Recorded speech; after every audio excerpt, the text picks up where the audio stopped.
I'm Allie, and today on Plotopsy Dissecting Stories, we have Sohail Rauf here to discuss his powerful and compelling book, Blasphear. Let's go ahead and get started. You mentioned to me that you make use of Urdu poetry throughout the novel. What role does it play in the story beyond aesthetics? Miraji, an earlier 20th century poet, has penned poetry which focuses on the theme of spiritual void in modern man, something which Carl Jung has studied and analyzed.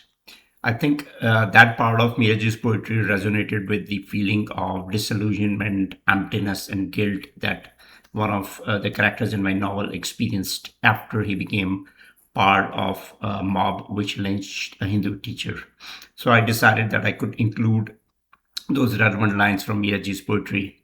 There are quite a few other poetical references, mostly by Miraji, and I think they are a more effective and thought-provoking way of stressing those themes or bringing to fore those powerful themes. That's definitely a unique and powerful way to convey your messages. What do you think the poetry can communicate that ordinary dialogue cannot? That's a good question, actually. The Western readers are probably not aware that there's a depth of philosophical themes in Urdu poetry. And I think one of the contributing factors of why this philosophy comes into Urdu poetry is primarily because of the colonial experience. As an example, Ghalib, who's arguably the greatest Urdu poet, he penned a lot of poetry which was very philosophical. And I think one of the themes that around which his poetry centers is the annexation of Delhi by the British. So the sorrow and the pain he feels at seeing the downfall of Delhi, that was one of his themes. But it's a very profound theme.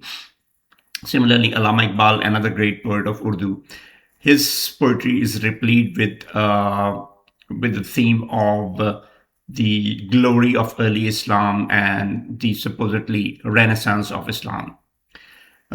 Two modern poets, Miraji, who I used very frequently in this novel, and Noon Mim Rashid, they talked about the colonial experience in the poetry.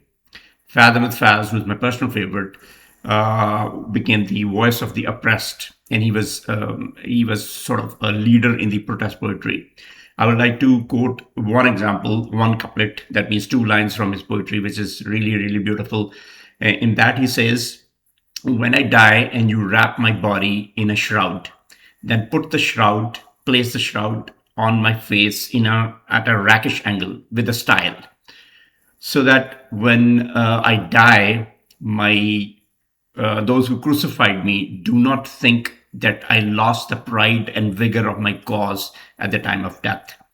So this translation actually doesn't convey the beauty of this one, but I hope you get the vivid and startling beauty of this poetry. That's beautiful and very meaningful. Now, Blasphere deals with some very emotional events. How did you approach pacing the emotional weight of the story so that at no point did it overwhelm readers? I don't try to make my story overly emotional.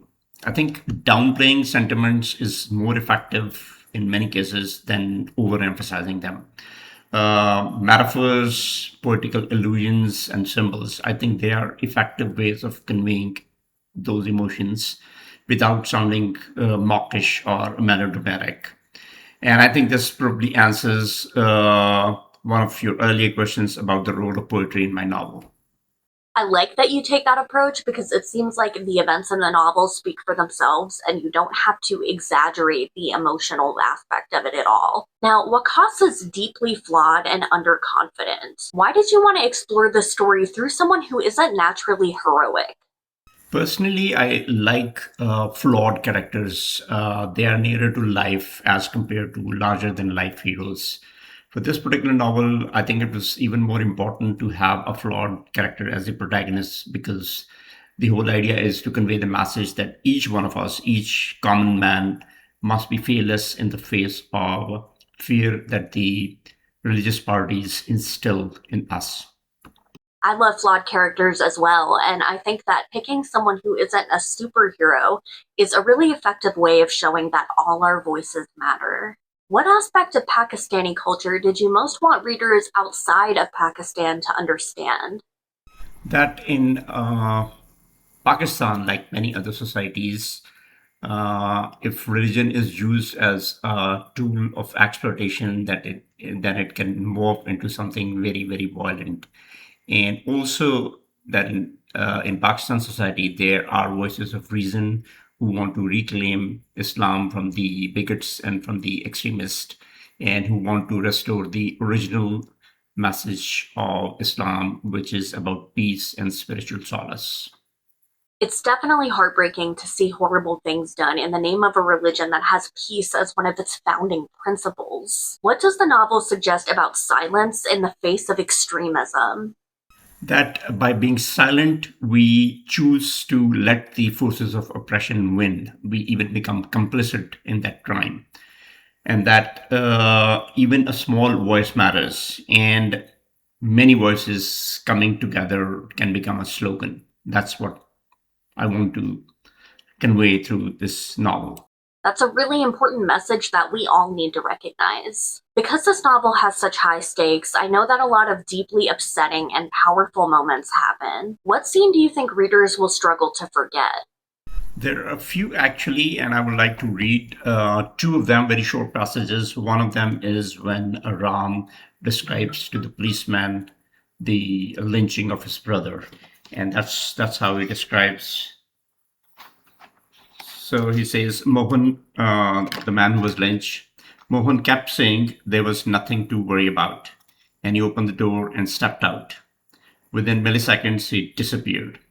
It, it felt like a giant reptile had lashed its tongue out and sucked him in. This was one scene, and I tried to basically use a metaphor of an animal or a reptile for the mob. So mob is like an animal, and a similar theme appears here, where the protagonist Waqas remembers how his father was lynched by a mob, and he's recalling that. I turn and look behind me repeatedly as I run, wiping away my tears to see more clearly. There's a crowd seething, surging, changing shapes, growing limbs. Now here, then there, like a slithering, crawling, prehistoric protozoa in a sci fi film, approaching him. He stands firm, dressed in white. He does not budge, and the organism absorbs him, eats him up. I run and run. And finally, at the heart of it all, what does Blasphear mean to you? It's my debut novel and the culmination of more than 6 years of a labor of love. So it was like a dream come true.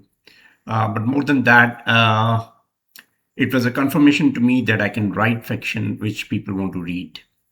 And I would like to think that it is a voice of reason to which other people would like to join their voices.